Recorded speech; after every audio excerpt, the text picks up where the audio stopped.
BL podcast. I'm Nivedita Varadarajan, and this is In Context.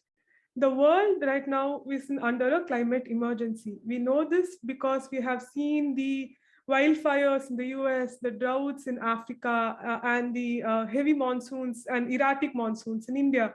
A way to deal with this is to go to a low carbon emissions world. And many countries, the governments there and the big multinationals are moving towards such a policy way. Today I have with me Anish, the partner and head Energy and Natural Resources, KPMG, who will answer some of the big questions which we have, like how do we transition to a low carbon emissions world and how exactly that world will look. So why should countries shift to a low carbon world? We know that we are all dependent on oil right now.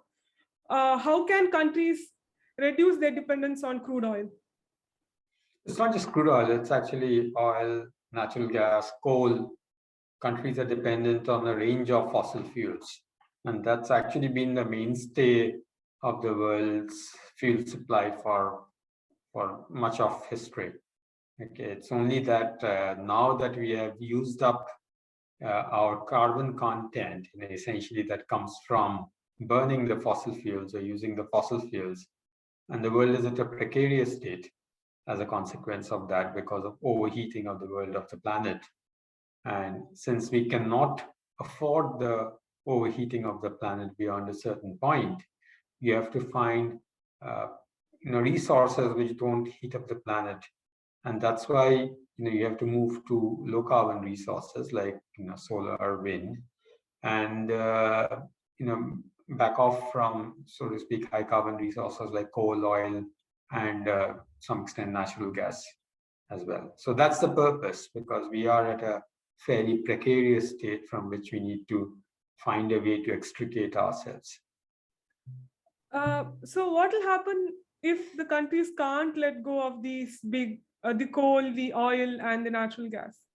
So we are already at a place where the world is substantially hotter than before. We are almost at 1.3 degrees above the temperatures in the pre-industrial age, say in the 18th century. So now if we continue, and the pace of heating has increased, it's increasing at an exponential pace. So if we don't do what we have to do, we would not be able to contain it within the targeted 1.5 degree, or even the 2 degree centigrade level, which is kind of the failure limit, so to speak. If it exceeds 2 degrees centigrade in terms of the heat as compared to the pre-industrial age, you are going to have even more catastrophic events as compared to what we are seeing today. So more wildfires, more polar ice sheet melting, the seas going up, can go up to even 7 meters, so to speak. Okay. So more methane emissions, because say the Siberian tundra is going to be uncovered and methane is going to escape into the environment. So we come into a domino from which we will find it almost impossible to get out. So it is, as I said, 2 degrees limits the kind of indicates the failure level. If it exceeds 2 degrees, 2 degrees is bad enough because we'll have enough and more challenges. We are already seeing that at 1.3 degrees. But if it crosses 2 degrees, then it is going to be catastrophic. And that possibility of crossing 2 degrees is very real. So we need to shift away from oil, coal, and natural gas. But these are the bedrock of energy security. How can countries as a whole move away from these things when they are the bedrock of energy security? And we know that energy security is the most important thing for most countries, especially India. We import 80% of our oil. Yeah, I mean, energy security is different from supply security. What you are talking about in the first part is supply security. We need to serve our citizens with energy, right? So that's what is required. And if coal and oil and natural gas have been the bedrock of that serving the citizens, then moving away from that is not easy. And you're absolutely right. It is very, very difficult to move away from those sources.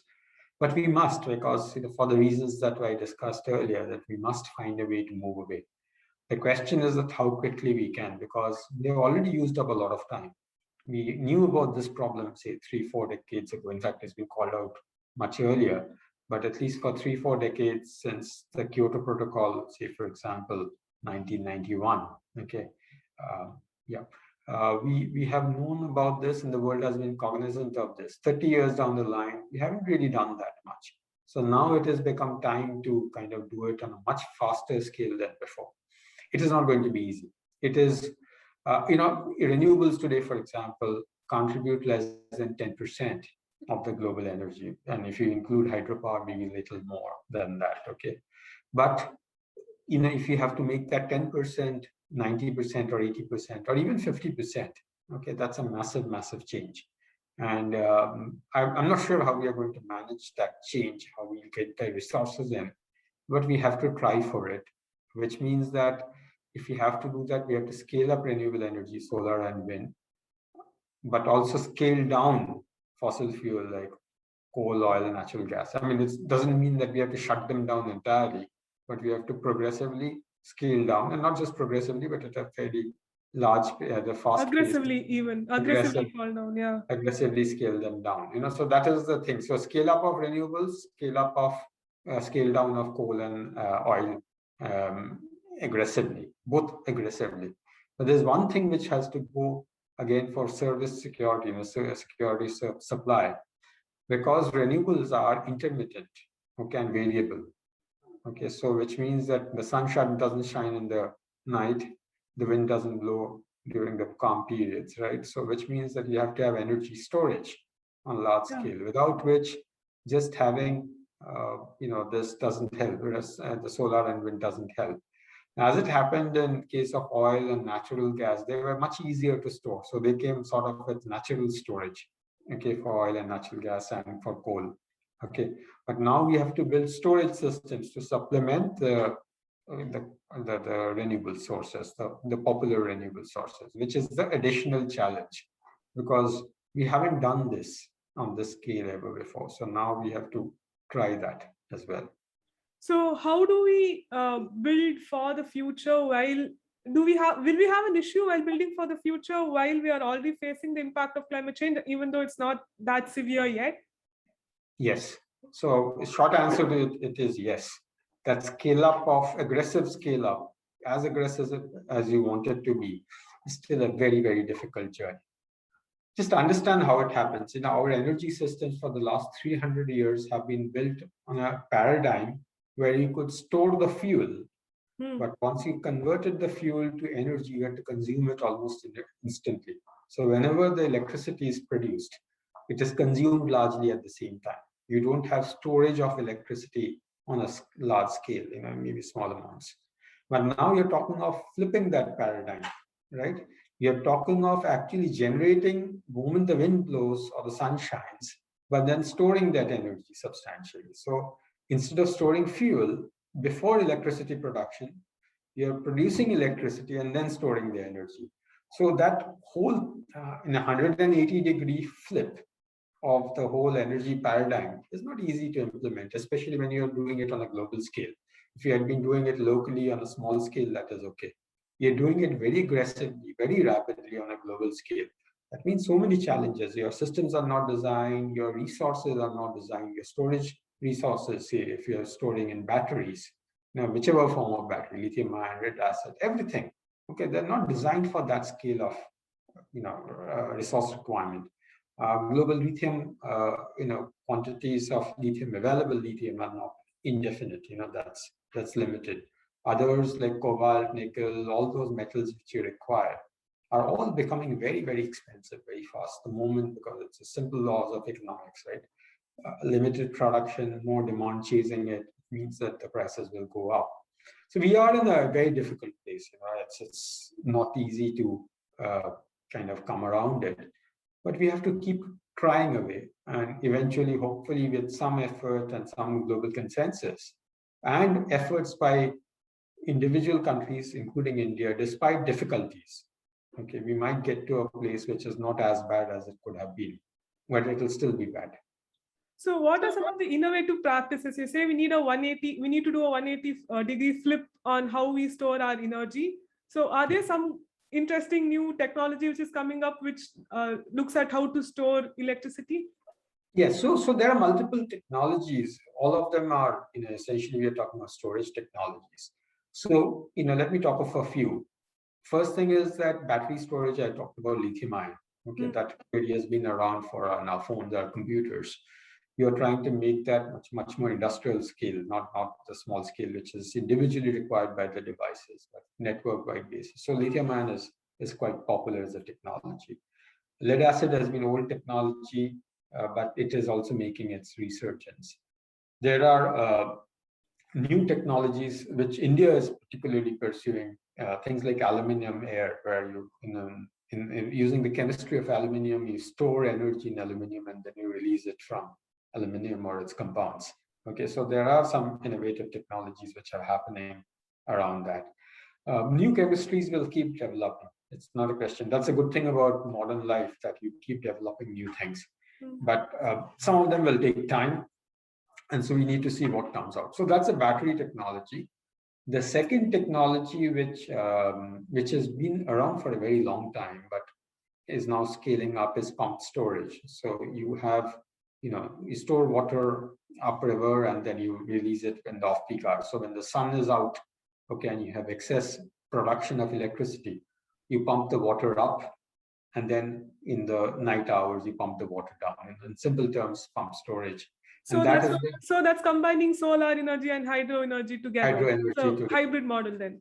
Yeah, it's kind of a hybrid. Okay, so pump storage works, that solar, wind, whatever, and then using that. So that's the second thing. The third thing is not on energy system, but actually storing the carbon emitted. So carbon capture and storage, carbon capture utilization and storage, CCS, CCUS, you'll hear about these. So those are also coming in. They are not storage technologies, but you at least store the carbon. Instead of storing the energy, you store the carbon, don't let it into the air. And that way you can continue to run your fossil fuel-based plants. It could be coal, it could be natural gas, and so on. Now, that technology also been around for a while now, but it's not cost-effective at this time. Okay, so that is where the challenges. But maybe over a period of time, when more research goes in, more funding goes in, there is greater purpose behind our experimentation, those costs can come down. There is some promise of those costs coming down. Maybe there'll be some technological breakthroughs also, okay, which will help bring us down those costs. Then we might have a balance where we continue to, of course, pursue solar, wind, and other renewables and associated storage, but also we look at the new technologies for old fossil fuel resources like carbon capture and storage, carbon capture utilization and storage. So we are waiting to see how breakthrough research comes and helps us on that. And it is very necessary. Without that, actually, there is no solution to this problem. So, but when we are talking about all these new innovative technologies, take lithium batteries, for example, something which you mentioned, mining of lithium is not is a polluting activity by itself. So where do we strike the balance between mining something for renewable energy versus producing oil itself? Where's the balance? See, it's not the production of oil is not the problem today, right?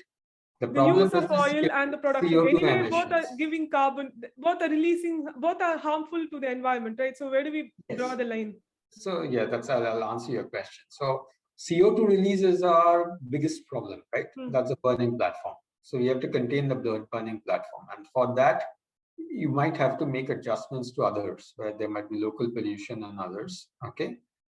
So those are which is the lesser of the evils you have to choose, given that, planet Earth is on the verge of collapse, which is a lesser evil you need to choose. Okay, that's the first thing. But within that, having done that, is there a better way of making sure that the effluents which come out or the waste which comes out from lithium, okay, mining is contained, it's not as harmful as before. There is lots of technology for that as well. Okay, so we need to exercise that caution and find out technologies which causes lesser harm. Similarly, we need to recycle. For example, all the lithium-ion batteries which are produced, they can be reprocessed, recycled to get the lithium and the precious metals out once they're out of their useful life. So we have to practice circular economy principles as well as environmental principles to the extent that we can, best extent that we can, to limit the damages from mining of resources like lithium. But our burning platform today is CO2, okay, or greenhouse gases, methane, CO2, whichever. We have to do everything to limit its exposure to the air, because if we don't, we have almost used up everything which was there in the bank. So the line is, first stop the house on fire and then we can fix the plumbing. Basically, that's what you're saying. That's exactly the way to put it. Okay, so let's move on a bit to what India is doing to control climate change, to move to a more sustainable way of having energy. One of the things that I find most interesting is that the Indian government is focusing on ethanol blending in petrol and in diesel. But it's a thing which will work for Brazil, for US. But do you think that will really work in India? Seeing that in India, there's a lot of issues with growing sugar, and as such, it's a water-intensive crop. Should we be intensifying that? So I think first let's discuss multiple parts to your question. Let me first take the first part about what is India doing. I think India is doing a lot. Okay, so we have transitioned to renewable energy on a very large scale already. Okay, so we have 100 gigawatts of renewable energy, and if you count the hydro, close to 150 gigawatts of renewable energy already installed. Okay, and that has, a lot of it has been done in a very short time frame. We are on course to go to 450 gigawatts. For 2030 is the target. Maybe we'll do it sooner, according to Prime Minister. Well, hopefully sooner, maybe a little later, depending on where the need is. It's finally to respond to market systems, and hopefully we'll be there, but sooner than later. Okay, so we are doing a lot on that, and we have been committed even when the prices were high for a relatively poor nation. We have been very, very committed to that. Okay, so that's the positive side of things. On whether that is enough or not is a question. Of course, before that, we also need to recognize that we have almost stopped setting up new fossil fuel-based plants. Okay, so if you look at it, beyond what is already under construction, nothing new, no fossil fuel-based plant is getting financing, right? So we are already doing a lot from that standpoint. Okay, motives can be, somebody will say renewables are cheaper than fossil fuels, hence it is okay. There could be financiers are not willing to find fossil fuels because they see it as a dead loss down a few years. So that might also be a motive, but that's a reality. We are scaled up renewables.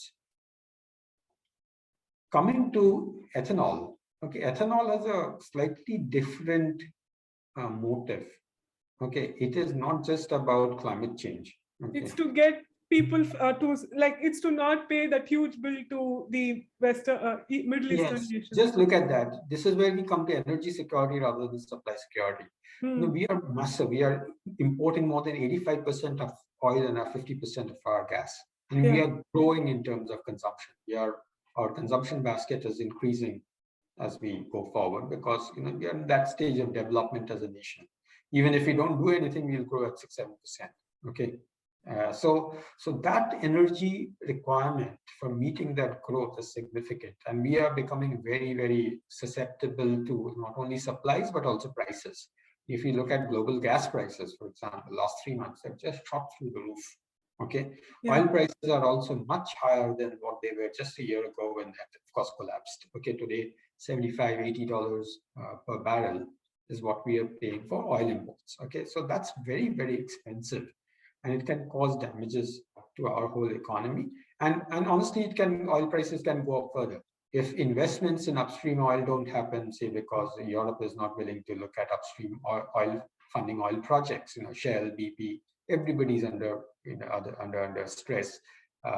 Exxon's board has been pushing back on new investments in oils. We've seen the press around that, where they had activists joining the board. Okay, so when you see all of that and the investments going down in upstream oil and gas production, your prices will go up because the change in consumption doesn't happen so quickly. Okay, as a consequence, India as an importing nation is very, very exposed, and for that reason, you need to look at alternatives. That is why solar and wind are also so important for us, because this gives us a modicum of security, even if it comes with inconveniences. Okay, and that is why ethanol is so important as well. Okay, that's why you'll see green hydrogen coming, green methanol coming, all of these coming, because at least we can use our indigenous resources and not be so badly exposed. We'll still be exposed. There's no way to completely, cut out our oil imports or natural gas imports, but at least we need to limit that. So it's a lot more on energy security, as much on energy security as on environmental grounds that we are doing ethanol. Now, coming to the production of ethanol, see, I think we have some room over there. And I know sugarcane is water consuming and others, but we need to improve our cropping techniques so that we can limit the use of water to the extent that we can. Okay, and hence, make it much more efficient. And there have been techniques in which are practiced. South India has now totally gone into drip irrigation and other modern irrigation in various parts for various crops. Okay, so maybe even in sugarcane, we'll have more research going in to make sure that the water consumption is minimized. It will still be a water-intense crop; it's not going to go away. Or find others feedstock for other forms of ethanol. Okay, so that's important. Or any biofuel, but biofuels as a category will remain important for India, both for environmental purposes and economic purposes and supply security purposes, as I said. So that's the motive through which you have to see. And if we can make a small dent, even a 3%, 5% dent to oil imports because of that, that's a big achievement. That's going to ask for a lot of biofuels to do that. The other thing which you must remember is that biofuels, even if the price is a little high, okay, it might not be very high in the context of increasing global prices of oil and gas, but then the income is going to your farmers, right? So which politically it makes a lot of sense. Okay, so there's one thing when we're talking about biofuels, it hit me that we usually don't talk about sewage and recycling in that and get energy off that. Why isn't the government concentrating on it as much as we should? There are efforts. There are efforts to do that. Currently, there is various kinds of technologies being talked about for treating sewage, and using it for energy production. So, for example, the NTPC, the large generator, thermal power corporation, is using refuse-derived fuel for making briquettes and co-firing its power plant near Delhi in Dadri. Okay, similarly, there is a process of converting biofuels at municipal waste to carbon monoxide and hydrogen. So that's syngas. It's called syngas. So there are efforts going on, and from there hydrogen is being separated out and things are being done.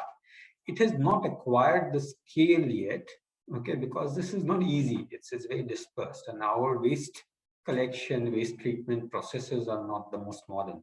We don't have those practices in India.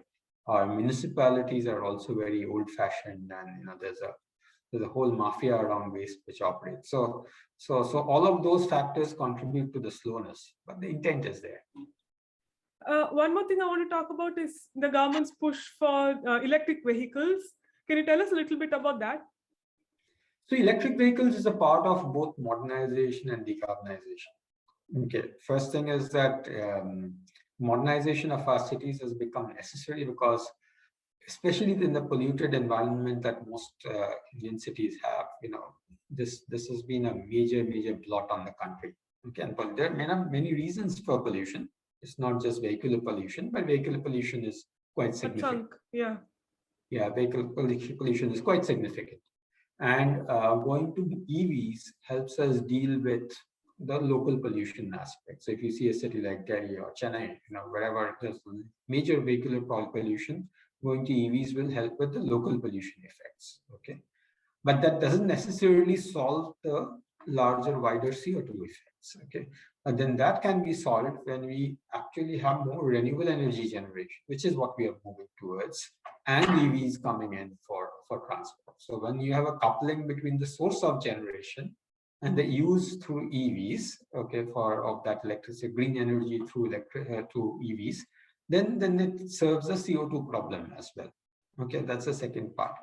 The third part is modernization of technology. India has been an auto hub since the last 20 years, quite a strong, large auto hub, maybe 25 years now. Okay. And if the automobile industry is going to globally move towards EV, which is the indication, then India also ought to move towards EV because we want to remain a production hub for autos. And one of the reasons why you can remain a production hub is because if you have a home market, which is also strong. India home market is reasonably large. Yeah. So multiple factors, okay, contributing to the government's EV push. But having said that, we haven't made that kind of progress yet. So there are two aspects in my mind when we look at EV, how the government is pushing the private EV consumption and how the government is pushing for public consumption. Public consumption, I mean for public transportation. So in my mind, it seems like the government should move towards helping the public transport become more energy efficient, so more people will come to that, and not incentivize, I know that's the wrong word to use here, but not to incentivize EV for private use enough, because then there'll still be traffic on the road, there'll still be a lot of issues related to that. Your take to my weird opinion. Yeah. So two parts again to that question. One is the electric part of the question, and the other is the public versus private transport debate. And I'll answer both parts of it. Now, so electric public transport, it comes in 3 or 4 forms. It is buses, okay. It is 3-wheelers, because India is full of 3-wheelers. Autos, basically. Autos, yeah. And then the taxis. Okay, these are the 3. The 4th category could be city goods and light pickups and so on and so forth. So it depends on the duty cycles. So all of these have reasonable duty cycles, and more you'll see conversion to EVs as we go forward. This is in the public transport space. Okay, and this is good in every way. I mean, we ought to have better public transport buses and so on and so forth. But be that as it may, within that, assuming those constraints on public transport, moving to EVs is something which is going to happen in the next 4 or 5 years at a very quick pace. Okay, even 2-wheelers, which is private transport, is moving quickly there, because actually it's much more convenient and economical to have an electric 2-wheeler as compared to a traditional 2-wheeler. Okay, you can plug it at home and charge it. You don't have to go to a petrol bunk and wait there. Okay, so as a consequence, you're going to see offtake of 2-wheelers are going up. Now, whether it's good or bad, that's a different matter. But we have a culture of 2-wheelers, personal transport, which has grown up over the years. It's better to have it in electric rather than in the conventional fuels. Better for pollution, better for oil imports, and so on and so forth. So that's the second part of the thing. Now, coming to your part of public versus private transport. Oh, sorry, I should have covered. Private cars will be the last. Okay, because duty cycles are very, very limited. My car doesn't run 10 kilometers a day on the average, right? Or maybe just about that, or maybe 15. Okay, so that duty cycle doesn't justify my moving to an EV purely in economic terms. I can still go, because it might be good by my image, good to do it as a social responsibility, moving away from fossil fuels. But otherwise, it doesn't make sense. So that category in general will be the last to move to EVs. Okay, private cars at large. Coming to public transport, I think we have electrified our public transport already very significantly. So if you see all the metro rail projects which have come, there's nothing but public transport, electric public transport on a very large scale. Okay, and in the last 10 odd years, 15 odd years, we have seen massive proliferation of metro rails across all cities. Okay, so to that extent, I think there is a lot of credit which we don't claim. We always look at buses when we are talking about and saying that our bus transport hasn't gone electric, or it hasn't become as good as it ought to be. But our metro rails have become much better, and they're all electric. So I think we have already moved a lot of it to electric already, and we don't claim the credit for it. So I want to move on to electricity generation, something which you have talked about a little. India is still relatively dependent on coal, and we are importing coal. We usually import coal from dirtier coal from other nations to fuel our energy needs. You said that we know, and you also said that India is moving towards solar more and more. when will we see solar come in power, in power with coal? In terms of capacity or in terms of Capacity prices? generation and usage. So I think, as I said, we are making very good progress. Now, you again mentioned about imports. So there is imports of coal and there is coal. Imports of coal have come down quite sharply, unless it's a coastal station which was meant for imported coal. So we have some power stations along the coast of the country which were designed for imported coal, and the contracts are there for imported coal and so on. So leave those out because those were by design meant for imported coal. But for other power plants where we used to have a lot of blending of imported coal with domestic coal, I think that's come down. Okay, that's come down quite significantly, and the government is very clear that it does not want to import coal for these power plants. Okay, eventually we might even see the other power plants importing less and using domestic coal wherever that's affordable also. Okay, so we might see even the imported coal-based power plants making a shift eventually. Coming to when will solar become at par in terms of energy content with coal? It's a long way away. Okay, so our coal-fired capacity is about 220, 230 gigawatts, whatever is the latest number. Okay, as compared to that, our solar is only say whatever 40,000 megawatts, 40 gigawatts or so. Okay, so it's already, coal is in a factor of 6 more than this. Now coal's utilization factors are also higher. Solar will have a capacity utilization factor of say 20%. Okay, coal will have a capacity utilization factor of 60%. So it's 3 times. So if you put 6 into 3, 18 times. So it's solar energy generation is 1/18th by that arithmetic, by 1/18th of coal. So even if we scale up, so we have to scale up solar 18 times to get to par with current coal. Roughly. So that's a long way off then. We're still decades away. Long way away. Yes. So there's one more interesting aspect which I want to talk to you, which we usually don't consider when talking about low carbon energy, that is nuclear power. Where does India stand in that? Many nations in the world are moving completely away from nuclear power because they believe that they have their own politics, and they also say that the waste they have to keep and store goes on for a long time. So should India be using nuclear power? Yes. So I think if we have to look at all low carbon sources, if we had to make a rational choice, okay, then nuclear should be a part of the mix, because we need base load generation. Solar and wind by themselves will not suffice. Okay, and batteries will be taking a lot of time, and a lot of batteries, and they have their own problems of recycling.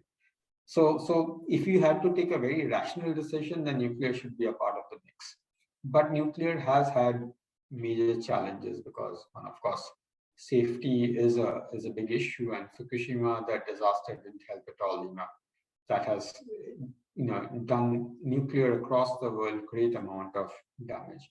And even today in India, when we talk about the large nuclear complexes, be it the existing ones like Kudankulam or others, or Jaitapur, where it was talked about in Maharashtra, there's a massive amount of local resistance to say that we should not have nuclear.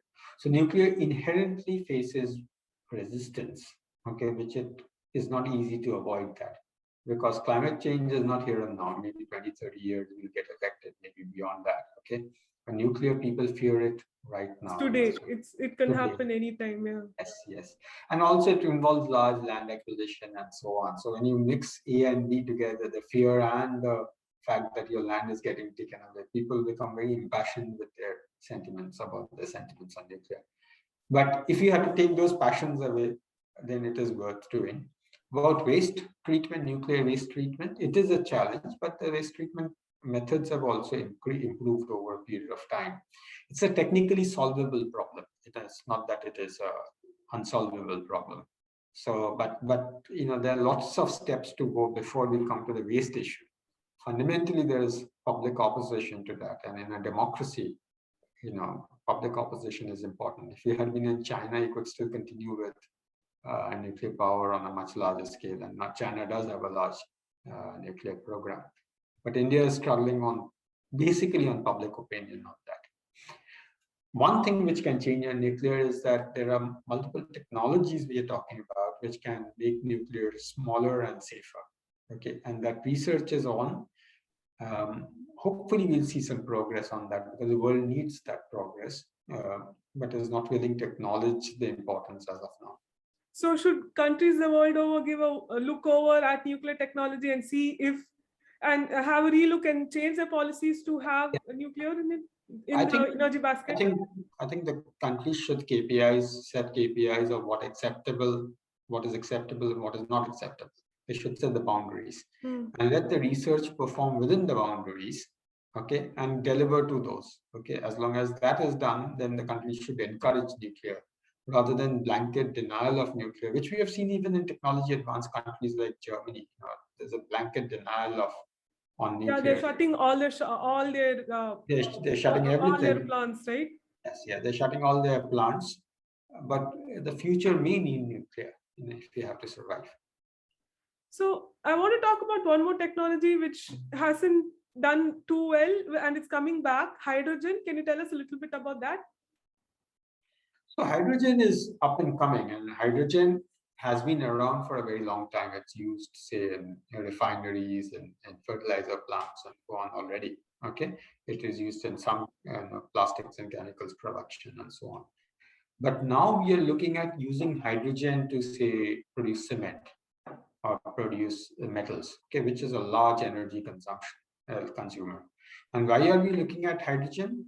Because there is a possibility of using hydrogen in a clean way by producing it from, say, renewable energy and then using it as hydrogen, green hydrogen, or using natural gas, but then using carbon capture and storage to tuck away the CO2 of that, and hence using blue hydrogen, what's called blue hydrogen. And if you are using the clean hydrogen in industrial processes, then you are addressing some of the parts which are very difficult. We call these hard to abate sectors. The abatement of carbon is very difficult. But then with these new technologies, you can produce cement or metal, steel, and others, and then address those hard to abate sectors. Okay, that is the attraction of hydrogen. It is not easy because it was supposed to be a technology which was over the horizon. A year ago, we used to talk of hydrogen being a 2050 technology, over the horizon. But suddenly, a lot of attention has gone to hydrogen. A lot of research is going in, and the hope is that it's now going to be here now. Not 2050, but 2030, we will start deploying clean hydrogen on a much larger scale. So that is the promise which has come. That promise has come ahead, and also very necessary because that will be one of the technologies to address the whole carbon problem which we were talking about. So 3 technologies we have talked about: CCS, CCUS, which is important, but which needs a lot of research to bring prices down, costs down. Hydrogen, which was over the horizon, but has come within the time frame 2030, 2040 time frame now. And nuclear, which I believe that if we get the right research going in and set the right parameters for it, it can be a big part of the solution. Finally, in my last part of this discussion, I want to talk about 2 things. Addressing the historical emissions, which most countries, the developed nations are developed now because of the fact that they used oil and they used so-called dirty forms of energy to grow. And I want to talk a little bit about how we can address this in the future. So, and how we can finance new projects in which you keep talking about developing new technology, right? So let's talk a little bit about that. So the first one would be addressing historical emissions. Is it fair to say that developed nations must bear a bigger burden in addressing climate change? See, we make this an emotional issue. Okay, it is not an emotional issue; it's a practical issue. See, as a developing economy, be it India, be it somebody else, we have a lot of distance to cover for our well-being of our people. The minimum living standards which we have to reach. We don't need to necessarily reach Western standards, but we need to have growth, and our economies are in the state of demographics and growth. which will require energy. As I said, 5-6% growth will happen automatically. So you will need energy for that. So we have no choice but to have dependable sources of energy. Okay, it's not about historical factors, because the moment you bring that, you bring, debates which are very difficult to resolve. But if you root that discussion in reality, that India's growth is a reality, you cannot stop that growth. Okay, even if you wanted to stop it, you can't stop that growth. Okay, so given that it will growing and it requiring energy, where do we get the energy from? Okay, we can do all the renewables that we want in the world, but we still need fossil fuels. So what the world talks about net zero and others, it's good to talk about in the context of developed economies. But when you see a growing economy like India, even China is a maturing economy. It's not a growing economy in the same way as India, because its demographics are such. Okay, and you see like growing economy like India, we will need the sources of energy. Okay, it's not that we are fascinated by coal. We are fascinated by everything which gives us energy. Okay, so that is the debate. That is the debate to have, saying that where do we find that energy from? Okay, now if you're saying, if the West is now saying that, okay, let's find new technologies, renewables coupled with CCS, CCUS, and others, fine, that is okay. But then transfer the technology and transfer the funding of the technology at a point of price point which a developing nation can afford, because our per capita incomes are what they are, and so on and so forth. Okay, so that's why then you need to have transfers of funds from developed nations to developing nations. And that should be of the order. In the time of the Paris Agreement, it was identified that, not just to India, but to developing nations, there would be about $100 billion a year transfer of resources from the rich to the poor, so to speak. Okay, but only 3 or 4 billion per year has been happening. So it's minuscule as compared to what the need is. That's the problem, isn't it? The rich countries don't want to bear the burden of bear the burden of the legacy, if you will, or they don't want to open their purse strings in a big way to help everyone. It's more than that. You are stopping a natural flow in a developing world. Okay, because of demographics and stage of the economy. If you want to change the flow because of global interest, your interest, then you have to bear the burden of that. Okay, as simple as that. Okay, and that is because that brings it back to the historical debate, but it's not a equity debate. It's a practical debate which we need to live and find practical ways to solve. The most practical way to solve this is to have the financial transfers from the rich economies to the poor economies. Let me put it that way. Because I think otherwise it just gets muddled in ideological debates, which are useless actually. So how do we get the developed nations to fund programs in developing nations? Do we get the multinationals involved? Yeah, you can have through multilateral banks, you can have through multinational organizations, you can have direct country-to-country transfers. So there were funds which were set up, okay, global green growth funds and so on and so forth. Okay, there are multiple funds which were set up. They haven't seen the scale which one should be seeing. So if you want carbon capture to happen, okay, or battery storage to happen, go ahead and invest on that scale in the developing world, okay, to make sure that the renewables can be integrated or the carbon can be captured from coal-fired power plants. But that's not happened, right? So it's a little bit from the developed world. It's like a little bit of having your cake and eating it too, honestly. So there's also another aspect, investing in developing these technologies. How much money is going into it? There is a fair amount of there's a fair amount of money going into them. Okay, for example, on storage technologies, there's a fair amount of money which is going. On renewables itself, there is a fair amount of money which continues to go to improve, say, solar technologies. On carbon capture and storage, there are new technologies which are coming, which includes direct air capture, which is essentially sucking carbon dioxide from the air and storing it down. Storing it the ground, yeah. Yeah, so those kinds of technologies are coming, and they have to be a part of the solution. Okay, but every technology has a life cycle. It takes time, right? Even if we accelerate it, you had a vaccine development period for COVID, which in normally vaccine development period 7 years, 8 years, 10 years. You crashed it to a year, but you can't crash it to 1 month.